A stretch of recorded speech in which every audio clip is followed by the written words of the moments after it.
So in understanding intuition, I want to break down three words. One is called instinct. Sometimes instinct is considered to be intuition. So there's instinct, there's inspiration, and intuition. We're going to try and understand the differences of these three words. Because sometimes instinct is considered to be intuition. So instinct is a reaction that is derived from habit. For example, if you go to martial arts and learn Taekwondo for a long period of time, so when someone throws a punch, your arms automatically will go to block it. So your reflections are very fast, but you have cultivated that, you have practiced that for quite some time to have an instinctive move.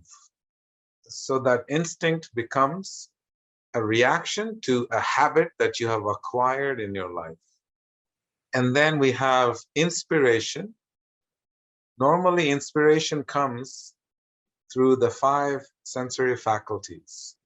We see something, we feel inspired. We hear something, we feel inspired. Say, for example, we hear how happy Arjuna is when he wakes up at 3 a.m. and how energetic he is, and how, he's able to make such a big change in the world. Then we immediately derive inspiration from Arjuna because we heard about it. So it is always derived from seeing. It's connected to one of the five sensory faculties. And then we have something called the intuition. I remember Einstein had a very interesting quote that he used to say. He said, the intuitive mind is a sacred gift, and a rational mind is a faithful servant.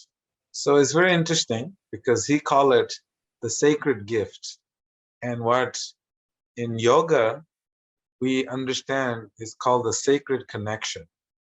When our heart is connected to the universal heart, then that connection creates the channel of intuition. So intuition is also known as, that connection or the intuition is called the reality. The more we are connected with the divine, with our individual heart, with the divine heart, that connection is the reality. It is that spiritual connection that is called spiritual consciousness. And once we have that divine consciousness, then intuition flows. You're able to see the past, present, and future. So in the word in Sanskrit, this is called Trikalagya. So sometimes you'll notice great spiritual teachers, they're able to foresee what will happen, and they're able to predict what will happen. So where is this intuition coming from? Sometimes when we look at our life, we will many times, out of the sometimes, we'll actually think that when the mind says something, we'll consider that this is intuition talking. And sometimes our behavior that is a reaction of trauma, we will claim it as intuition as well. For example, if I was in an abusive relationship, then anytime there are some indicators that come up in a relationship, I immediately back out and say, oh, my intuition told me not to get into that relationship. So we generally have a tendency to have many, many different expressions and call it intuition, because intuition is beyond sensory perceptions. It is not a reflection of something that you have done. It is not something that you have experienced. If our intuition is based on these five sensory perceptions, then that intuition is very incomplete and not perfect and not precise. So intuition comes from within the heart, from the divine, and bridges the gap between knowing and unknowing. It is the light that bridges the darkness in between. And it will come to us in all kinds of spaces in our life, all different circumstances, It is not something that you can just suddenly predict. To the extent that we are connected and situated and operating from the space of our heart, connected to the divine, that intuition becomes more and more fine-tuned. So it's something that is many times explained in the yoga text as our constitutional nature is to be very, very intuitive because we are pure beings. The more we're connected to the divine, then our intuitions become more and more precise and acute. So in order to experience and really, really find out if it is our intuition speaking, we have 3 beautiful steps that we give you. Because as Fabian said, it is the divine talking through you or giving you that experience. So the 3 steps we'll give you is, number 1, in order to know and experience intuition, you have to have clarity of the mind. We have discussed how the Atma or the self is consciousness. So the root of the self is consciousness.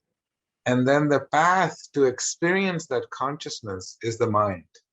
So if this path is not clear, then we're not going to be able to really, really connect with our intuition because the mind will claim it to be the intuition.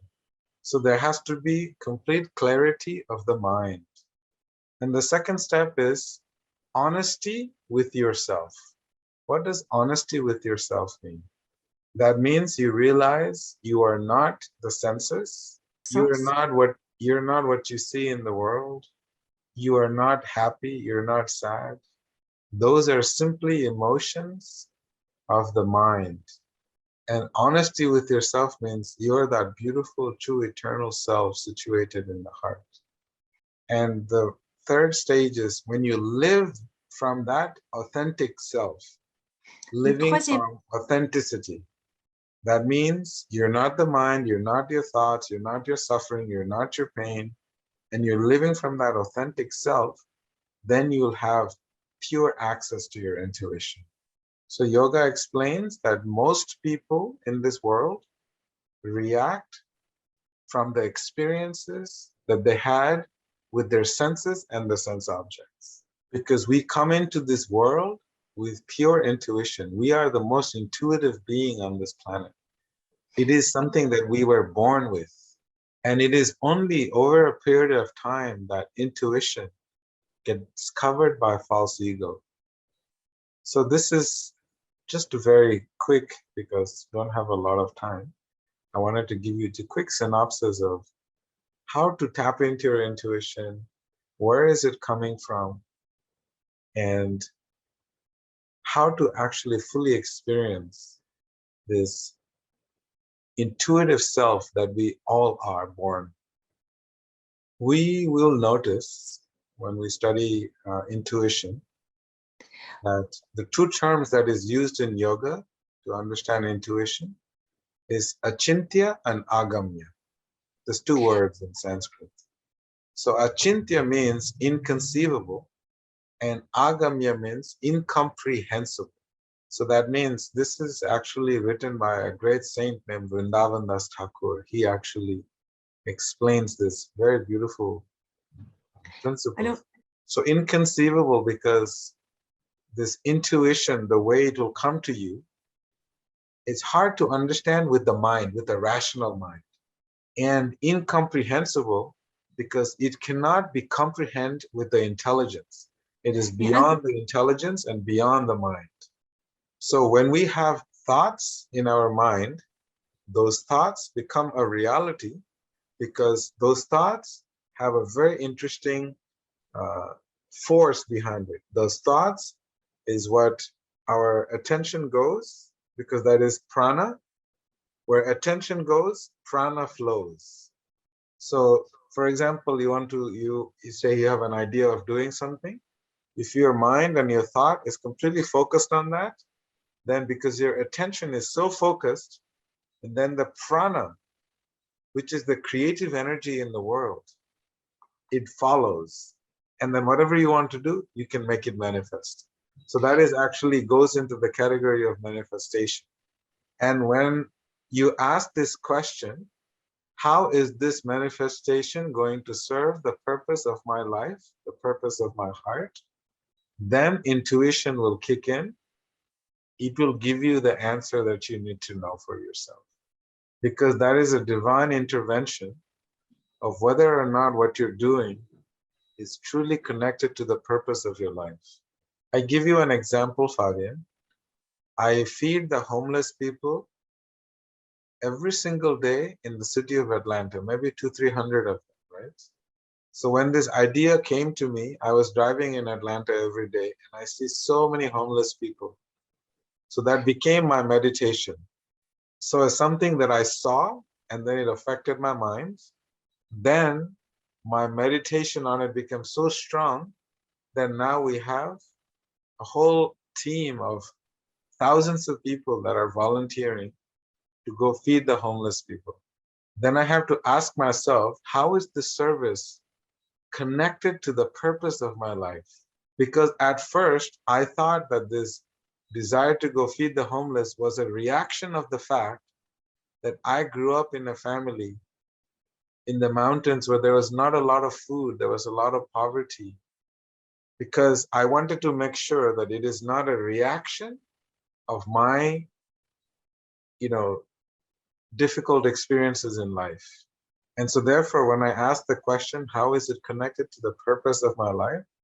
Then I got an alignment that yes, this is God's work, and I'm simply an instrument in this world to render service while I'm here. So when my intuition speaks to me about the service that I do, and I see the connection, then internally I start to feel happy and I have no reservation, no doubts. And there's nothing but success and continuity that comes from that. The power of thought is so powerful that if I send some good thoughts and good prayers to someone, they can become the beneficiary and the recipient of that. And that energy is carried by this energy called prana.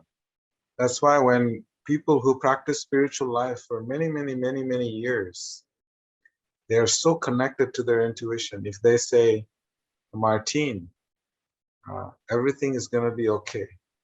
All of a sudden, Martine's mind, if it was sad or whatever, all of a sudden her mind will start to feel because they send that power through the words. And these words will travel through galaxies. I mean, there's so many anecdotes in our teachings where the prayers and words and energies are sent through galaxies. There is this great saint named Advaita Acharya. He was bathing in the Ganga and he was worshiping the divine with flowers and leaves in the Ganga. And because he was in a society where people are suffering so much, and he could not bear the suffering and the pain of others. And he was praying, he was sending energy so strong. And it is explained, detailed explanation, how that energy, that mantra force had penetrated the 14 planetary systems and reached to the top. And anybody on those planets that were being the recipient of the energy of his prayers was so strong, they're also becoming spiritually conscious. If you look simple person like Mother Teresa, she's just a one beautiful, effulgent elder woman. Her energy has emanated and spread all throughout the world. And that is the energy of love and service. So this spiritual qualities, when we offer prayers, when we wish good for others, those are so powerful that it will change not only them, you and everyone around you. And that is why yogis every morning, they offer prayers. Prayers means it is offerings of gratitude. It is not a mental exercise. It is not an intellectual exercise, but it is an offering of the heart. So telepathic communication haven't fully studied, but the spiritual communication of energies is very, very detailedly described in the Srimad Bhagavatam, in the other yoga texts. So I would humbly just recommend to them that please eat healthy, sleep well, and breathe well. So, I mean, of course, it's very important. We underestimate the power of eating healthy and properly and on time. If you eat food that is given to you by your mother, just whatever Mother Earth gives you, you eat only that. And making sure you get sufficient amount of sleep every day. And you're up out of bed before sunrise. And you watch your breath, follow your breath, watch your breath. Because in our breath, there is life and death and everything in between. Of course, there's a whole process for it. And then the next step, what we do is we actually sit down and spend time in our heart space. And heart space meaning we sit down by ourselves and we meditate on the heart by chanting this beautiful japa mantra that is very personal to you. And sit with yourself in the heart and just do your japa for an hour a day. And slowly, slowly, everything starts to open up from there. I cannot emphasize the importance of eating what your mother gives you, meaning Mother Earth. So it means fruit, vegetables, and nuts and grains. Because in these fruits and nuts, Mother Earth has particularly, personally invested and injected every kind of minerals and vitamins and nutrients that you need for your body. Because when you eat like that, that means you're feeling your mother's love. You're filling your heart, your life, your existence with your mother's love. Mother Earth has given whatever she produces, no matter how much you put chemicals in there will still be her love when you eat from her, whatever she gives you. So yeah, no need for organic. If you can't afford it, yeah, sure. But it'll also show your value to your health and to yourself. Your value for yourself will be seen how you eat, how you sleep, and how you breathe. If you find your value in a can, then you will eat canned food. If you feel your value is more than what comes in the can, then you will actually value and eat that. You know, when we do an Ayurvedic analysis, all we do is we ask questions about eating, your sleeping, and how you breathe. Just based on that, we can tell you what is wrong with your body. We can tell how you torture your mind by not giving it enough sleep, and how you torture your body by eating food that is not good for you. So all yoga is saying that we are priceless. Each one of you is priceless. Please see your value. You are a priceless person on this planet. Why do you want to devalue yourself by not giving yourself the value you deserve?